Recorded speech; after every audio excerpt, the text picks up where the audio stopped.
Right, so you've got your fantastic Jetty transmitter. You've realised it's wonderful. You've programmed up your plane so that it does stuff, it all wiggles, and it does snap flap, and it does crow and things like that. And that's great. And then you want to try a few other things. So, for example, you want to make your snap flap adjustable in flight or your aileron differential. Then it gets a bit weirder and there's slightly less help out there around it. So it took me a little while to figure it out. So I just thought I'd share some of that. The snap flap, first of all, is quite interesting because what most people will do is do a couple of free mixes to from your elevator to your ailerons and to your flaps. And that kind of works. But a better way, and a way that enables you to fine-tune it when you're in the sky, is to go into your functions assignment. And you can see there we've got the elevator assigned to P4, which is the elevator stick for me. And then we've also set up another one called Snap on P4. So you can actually assign more than one function to a stick, which is good. Once you've done that, you can then go into your fine-tuning. You can go down to your free mixers.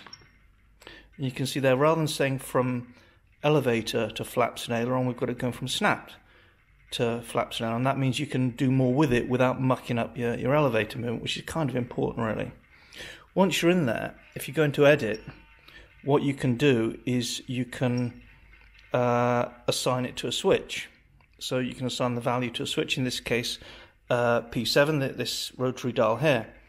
And what that means is when you move the rotary dial, you can see the value changes. So that's exactly what you're after in flight. So in terms of the impact on the plane, you can see sort of generic amount of snap flap in there. Then you play with the dial, and you can go from 0, so you've got elevator moving and nothing happening on your snap flap, to dialing it all the way down, so you've got stupid amounts. So that's really sensible. That will help you set up your models. Of course, you do that if you're using different flight modes. You do that, thank you, focus, whenever you're ready. You do that with the S here, so it will change when you change flight mode. You can have different values for different flight modes, for strong lift, light lift, aerobatics, DS, whatever you want. So that's good. You can also set it so that when you turn the transmitter on, if this rotary dial isn't in the center, it will warn you, which is quite handy. So if you're kind of setting up a model and it gets knocked in your bag or something, you can put it back where it was.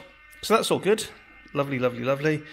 Just one worth pointing out is aileron differentials. You can do exactly the same with your aileron differential. In this case, connect it up to the rotary knob 8, and that's fantastic. So what you'll see, again, you can do this by different flight modes, is that you have your ailerons doing what ailerons do, and then if you move your rotary switch, you can get more or less. Up and down, so you can adjust the aileron in flight, and that's fantastic. Except if you go to the extremes, what you'll notice is if you've got your up elevator, moving your aileron differential will actually change the amount the flaps go up and down. And that's perfectly logical because that's what differential does, but it's important to A, understand it, B, not worry about it too much because it only happens right at the extremes, but C, once you do find your ideal setup,